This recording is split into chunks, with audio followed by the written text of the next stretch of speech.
Uma saudação especial a todos vocês que estão participando desse congresso digital. Nós vamos falar sobre o Sínodo. Nós tivemos a alegria de participar do Sínodo quase todos os dias e gostaríamos de contar um pouquinho aquilo que se realizou naquelas 3 semanas aqui na sala do Sínodo no Vaticano. Recordamos, o Sínodo teve início no dia 4 e se concluiu no dia 25 de outubro. Foi a 14ª Assembleia Geral Ordinária. E o tema, a vocação e a missão da família na Igreja no mundo contemporâneo. Foi a continuação, é bom a gente recordar, da 3ª Assembleia Geral Extraordinária que se reuniu e se realizou no mês de outubro do ano passado. E já no Sínodo Extraordinário do ano passado, e essas são palavras dos nossos padres sinodais, nós tivemos um clima de liberdade, sinceridade e espírito de comunhão fraterna. Esse espírito que caracterizou os trabalhos sinodais. Assim, todos puderam contribuir à reflexão. E assim, nasceu então o documento final, chamado Relatio Synodi, que foi publicado após o encerramento dos trabalhos do Sínodo do ano passado, e que refletiu fielmente, com seus matizes, os resultados dos trabalhos do Sínodo. O Sínodo desse ano, partindo já então do caminho realizado, aprofundou as temáticas e promoveu também os debates em nível de conferências episcopais, encontrando os recursos e, podemos dizer também, as ferramentas necessárias para uma maior participação de todos. Isso ocorreu, recordamos, durante o último ano com a distribuição de um questionário, quem sabe você também na sua paróquia recebeu, um questionário que chegou às igrejas locais, solicitando as mesmas a contribuição de todos. Bispos, sacerdotes, religiosos, leigos, movimentos. Para quê? Para uma maior reflexão sobre o tema da família. Depois nós tivemos então a publicação do Instrumento Laboris. E nós partimos dele. Um documento de trabalho que trouxe a Relatio Synodi e as contribuições provenientes das respostas ao questionário que foi proposto então à igreja local no mundo inteiro. O documento foi dividido em 3 partes. Primeiramente, a escuta dos desafios sobre a família. Em seguida, o discernimento da vocação familiar. Enfim, a missão da família hoje. No Instrumento Laboris, reafirmou-se mais uma vez, isso é importante a gente sempre recordar, se reafirmou que o matrimônio é um sacramento indissolúvel, não deixando de recordar o acompanhamento que a Igreja deve fazer das situações de sofrimento através de uma atitude de misericórdia. Não foram esquecidas também as situações de nulidade matrimonial. O documento de trabalho desse sínodo apresentou uma atenção especial aos divorciados e casados, no qual se pôde destacar uma desejada reflexão sobre a oportunidade de fazer cair as formas de exclusão atualmente praticadas no campo litúrgico pastoral, educativo e também caritativo, porque estes fiéis não estão fora da igreja. No caso particular da comunhão eucarística aos divorciados recasados, o documento apresentou o comum acordo que existe sobre a hipótese de um caminho penitencial sob a autoridade de um bispo. Em relação também às uniões homossexuais, o documento de trabalho reafirmou a posição contrária da Igreja, sendo, no entanto, apresentada a ideia de que cada pessoa, independentemente da sua tendência sexual, deve ser respeitada na sua dignidade e acolhida com sensibilidade e delicadeza. Uma fundamental referência também no texto aos filhos. O instrumento convidou a ser valorizada a importância da adoção, afirmando que a educação de um filho deve basear-se na diferença sexual, assim como na procriação, pois esse tem um fundamento no amor conjugal entre um homem e uma mulher. A Igreja no Brasil esteve presente nesse sínodo sobre a família. 5 bispos representaram o episcopado brasileiro. Recordamos Dom Sérgio da Rocha, nosso arcebispo de Brasília, presidente da CNBB, cardeal Odilo Pedro Scherer, que é nosso arcebispo de São Paulo, Dom João Carlos Petrini, bispo de Camaçari, lá na Bahia, Dom Geraldo Lírio Rocha, arcebispo de Mariana, Minas Gerais, o cardeal Raimundo Damasceno Assis, arcebispo de Aparecida, que foi um dos presidentes delegado, e ainda Dom Sérgio Castriani, arcebispo de Manaus, foi convidado pessoalmente pelo Santo Padre. Tivemos ainda como auditores, entre outros, nosso querido Frei Moser e a família Rezende de Campinas. Bom, as contribuições do Brasil junto a esse sínodo se deram em torno de uma riqueza cultural, essa grande riqueza que nós temos no Brasil, do sentido de família presente no povo brasileiro, do apreço à família, bem como também as iniciativas que a nossa igreja no Brasil tem em relação ao tema da família.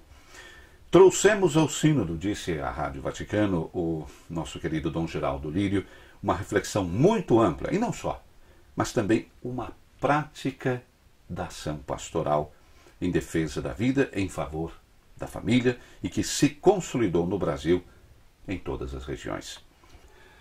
Por ser um evento mundial, o sínodo teve suas estratégias para organizar então as discussões, né? Como por exemplo as plenárias e os grupos de trabalho, chamados grupos menores. As plenárias foram os principais momentos de discussão nas quais cada padre sinodal fez as suas colocações, apresentou as suas respectivas realidades. Depois tivemos então os grupos de trabalho, grupos menores, foram cerca de 13, e foram ocasião então para os bispos, já divididos por idiomas, elaborarem as proposições que ao final do sínodo foram, recordamos ainda, apresentadas ao Papa Francisco. Os idiomas oficiais, como curiosidade, nesse sínodo, latim, inglês, italiano, francês, espanhol e o alemão. Nós não tivemos o português. Então, os nossos bispos estavam nos grupos chamados ibéricos, ou seja, espanhóis. Já no início dos trabalhos, no primeiro dia de atividades, recordamos que Francisco participou de todas as plenárias, né? Nosso Papa, que seguiu pessoalmente os trabalhos, falou da importância do sínodo, recordando que o mesmo não é um congresso ou um parlatório, mas é um caminhar juntos. Não é um parlamento e nem um senado. É um caminhar juntos com o espírito de colegialidade e de sinodalidade, adotando corajosamente a paresia, ou seja, o zelo pastoral e doutrinal, a sabedoria, a franqueza, e colocando sempre diante dos olhos o bem da igreja e o bem da família. O sínodo é um encontro de bispos na qualidade de pastores da igreja. Não é uma reunião de técnicos, de especialistas ou de peritos em determinada matéria ou de alguma ciência. O sínodo é um acontecimento eclesial. Por isso, ele se respalda na palavra de Deus, no magistério da igreja, com a intercessão do Espírito Santo. O sínodo é consultivo e não deliberativo. Qualquer decisão cabe ao Papa. 3 documentos oficiais usados no sínodo. Isso recordou o Papa Francisco durante uma de suas intervenções. O relatório do sínodo anterior, né? E os 2 discursos pontifícios, ou seja, de abertura e de conclusão dos trabalhos do ano passado. Documentos a serem seguidos, disse, nas discussões. E Francisco fez uma observação. Não devemos deixar-nos condicionar e reduzir o nosso horizonte no sínodo como se o único problema fosse o da comunhão aos divorciados e recasados. O sínodo não teve a questão da comunhão aos divorciados e recasados como único ponto de referência. Foi um dos pontos do sínodo. Papa Francisco deu, então, o tom desse sínodo e várias vezes falou da coragem apostólica, que não se deixa intimidar nem diante das seduções do mundo, que tendem a apagar do coração do homem a luz da verdade, substituindo com pequenas e temporárias luzes. A humildade evangélica sabe esvaziar-se, disse Francisco, das próprias convicções e preconceitos para ouvir o irmão. A humildade leva a apontar o dedo não contra os outros para julgá-los, mas para estender a mão, para erguê-los sem jamais se sentir superiores a ele. O sínodo, portanto, foi uma expressão eclesial, isto é, a igreja que caminha unida para ler a realidade com os olhos da fé e com o coração de Deus. O sínodo, recordo mais uma vez, é um espaço protegido onde a igreja experimenta a ação do Espírito Santo. E só poderá ser, então, um espaço da ação do Espírito se os participantes e também os próximos sínodos se revestirem precisamente de coragem apostólica, de humildade evangélica e de uma oração confiante. O Sínodo para a Família teve uma metodologia de trabalho, um método na América Latina muito conhecido, que é do ver, julgar e agir. Bom, cada semana foi centralizada a atenção num desses aspectos. Primeira, a visão da realidade do que diz respeito à família, como falamos antes. Na segunda semana, julgar, à luz do Evangelho, à luz de Cristo, sobre a realidade, então, da família. Na última semana, terceira parte, as questões mais pastorais, as questões concretas, que correspondem precisamente ao agir. Nos temas abordados pelos padres sinodais representativos, recordamos, de todos os continentes e de todas as línguas, foram tocados os vários âmbitos relacionados aos desafios que a família enfrenta no mundo de hoje. Por exemplo, a revolução cultural que caracteriza a nossa época, a época em que nós vivemos. Por isso a igreja é chamada a acompanhar a família e, em geral, todo o povo de Deus para então encontrar respostas e soluções adequadas aos problemas que a sociedade de hoje, que o mundo de hoje nos apresenta. E nas várias colocações foi também ressaltada a necessidade de ajudar, seja os casais de cônjuges a crescer e amadurecer na fé e no matrimônio, seja os jovens a redescobrirem a beleza do amor e da profunda inter-relação entre amor e matrimônio. Enfoque também sobre os núcleos familiares que vivem situações difíceis, e nós sabemos que são tantas. Sobre o drama da pobreza na família, sobre violências que atingem a própria família, sobre a chaga do trabalho infantil, sobre o drama dos refugiados e dos migrantes e das perseguições aos cristãos. Como vemos, são tantos os temas debatidos.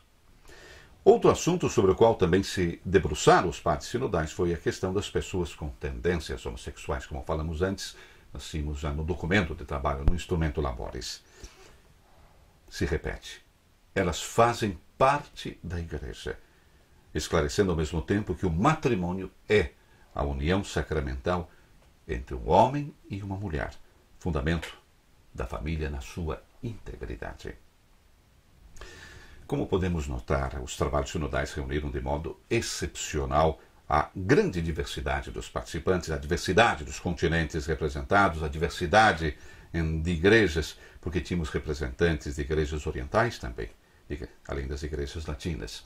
A diversidade de experiências, e cada um trouxe a sua experiência para a sala do sínodo, a sua visão, a sua cultura.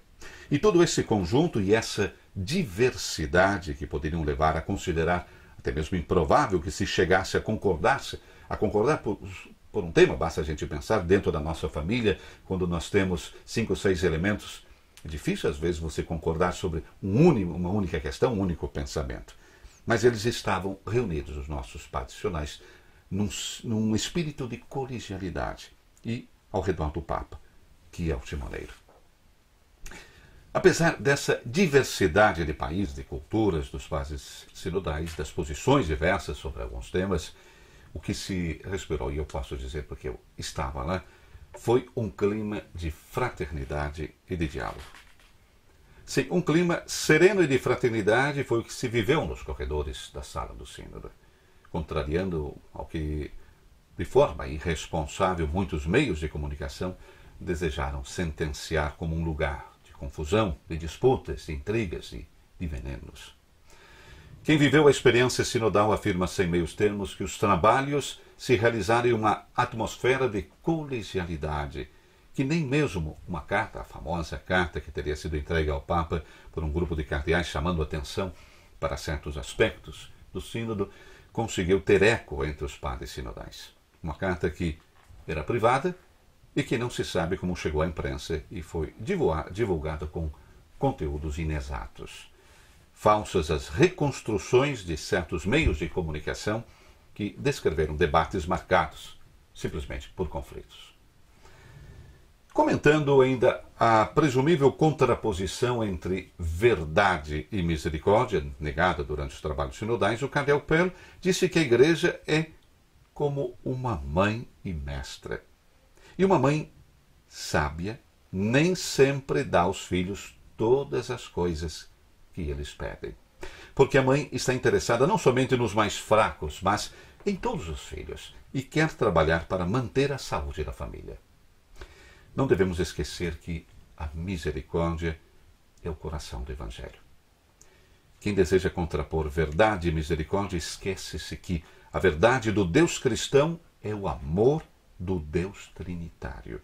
Portanto, a misericórdia como centro, coração, ponto de início e de orientação de tudo o que se faz e se fez no Sínodo. O Sínodo procurou, então, entender como essa primazia da misericórdia possa ser aplicada em todas as formas de vida pastoral em relação à família e, principalmente, em relação àquelas famílias feridas. O Sínodo nos deu a impressão de um corpo vivo que refletiu sobre problemas reais. Portanto, é mais do que normal que tenham sido colocados em confronto diversos modos de enfrentar a realidade e diversas linguagens. Eram pastores provenientes de todas as partes da terra e cada um trouxe os seus problemas, os desafios da própria gente. E como disse antes, com autorização do Papa Francisco, foi publicado o relatório final, então, dessa 14ª Assembleia Sinodal. Composto de 94 parágrafos, votados singularmente, o documento foi aprovado por maioria de 2/3, ou seja, sempre com um mínimo de 177 votos. Os padres sinodais presentes eram 265 na votação final. Apenas 2 parágrafos obtiveram a maioria com margem limitada e são os que se referem principalmente a situações difíceis, como a abordagem pastoral às famílias feridas ou em situação irregular do ponto de vista canônico e disciplinar, convivências, casamentos civis, divorciados e casados e o caminho para se aproximar pastoralmente destes fiéis. O relatório final define a doutrina da indissolubilidade do matrimônio sacramental como uma verdade fundada em Cristo, mas ressalva que verdade e misericórdia convergem em Cristo e, portanto, convida ao acolhimento das famílias feridas. Os padres sinodais reiteram ainda que os divorciados recasados não são excomungados e que reafirmam que os pastores devem usar o discernimento para analisar as situações familiares mais complexas. Ponto 84 explica que a participação nas comunidades dos casais em segunda união pode se expressar em diferentes serviços. Deve-se discernir quais formas de exclusão atualmente praticadas nos âmbitos litúrgico, pastoral, educativo e institucional podem ser superadas.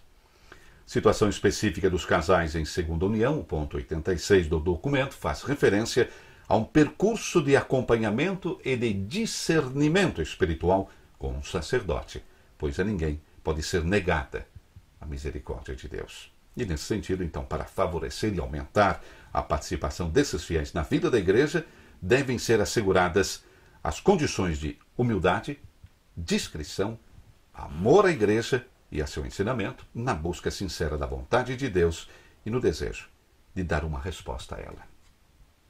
Em relação ao crescente fenômeno dos casais que convivem antes de se casar ou depois de um matrimônio sacramental, é uma situação que deve ser enfrentada de maneira construtiva e vista como uma oportunidade de conversão para a plenitude do matrimônio e da família à luz do Evangelho.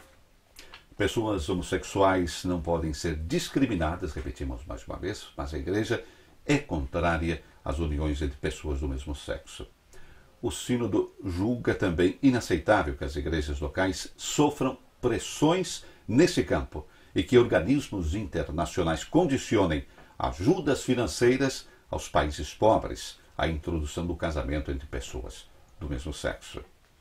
Alguns parágrafos abrangem ainda questões delicadas como os migrantes, refugiados, perseguidos, cujas famílias são desagregadas e podem ser vítimas do tráfico de pessoas. Os bispos invocam ainda o acolhimento, ressaltando os seus direitos e deveres nos países que os hospedam. O documento se encerra com o pedido dos padres sinodais ao Papa de um documento sobre a família, aquilo que nós chamamos de exortação pós-sinodal, indicando então a perspectiva que ele deseja dar nesse caminho. Uma pergunta que nos foi feita muito nesses dias: há esperança de que no futuro haja menos casais separados, divorciados e casais em segunda união? Quem nos ajudou durante o sínodo foi o arcebispo de São Paulo, Cardeal Odilo Scherer. E nós conversamos com ele sobre essa questão após a conclusão do sínodo. E ele nos disse textualmente: a igreja é sempre animada pela esperança, mas o sínodo refletiu muito sobre a necessidade da boa preparação para o casamento cristão e o casamento em geral. Creio que a preparação para o casamento deverá ser uma das ações principais da pastoral da família, de maneira que haja menos casamentos nulos ou divórcios no futuro.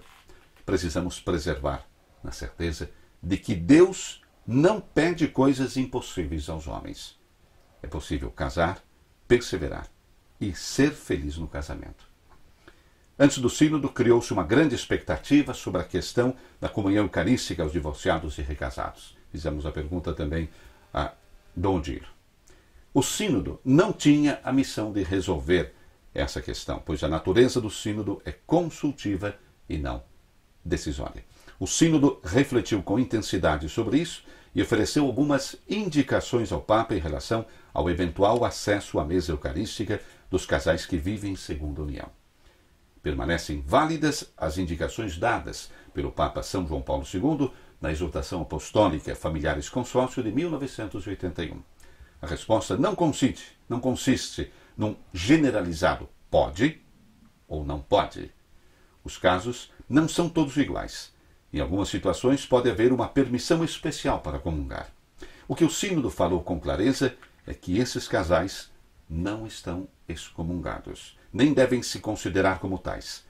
São filhos da igreja e têm muitas possibilidades de se sentirem parte da igreja e em comunhão com Deus. Além da comunhão eucarística, há a comunhão de fé, da escuta e vivência da palavra de Deus, da oração comum, da caridade, da participação na missão da igreja. E, finalmente, chegamos então à conclusão do Sínodo dos Bispos no dia 25 de outubro, com a Santa Missa presidida pelo Papa Francisco. Foi um longo caminho sinodal, dedicado à família, aos desafios que deve enfrentar na era moderna, às esperanças para aqueles que têm feridas profundas. Do sínodo sai a constatação da beleza e do valor da família. Uma resposta às exigências e aos desafios do nosso tempo. Assim, delineia-se agora um caminho pastoral muito concreto e de acompanhamento para as famílias feridas, o que significa acolhimento de todos, companhia da vida e da fé. Portanto, proximidade, escuta, partilha, mas também empenho de integração para todos a fim de que os carismas e os ministérios de cada um sejam valorizados. E é na ótica desse caminho de acompanhamento e de integração que deve ser avaliada também a diferente forma e intensidade de participação de todos os batizados, também na vida sacramental da Igreja. Nesse caminho difícil e cheio de desafios se sobressai, como dissemos antes, a misericórdia, que é o coração do Evangelho. Por isso a Igreja deve ser especialista em misericórdia. Quem quiser contrapor verdade e misericórdia esquece que a verdade do Deus cristão é o amor Deus trino. Portanto, a misericórdia como centro, recordamos mais uma vez, coração, ponto de início e de orientação de tudo aquilo que nós vivemos. Devemos recordar sempre que os membros do sínodo são bispos, os bispos são pastores, e os pastores são aqueles que estão a serviço de um povo que amam e que querem conduzir a Deus.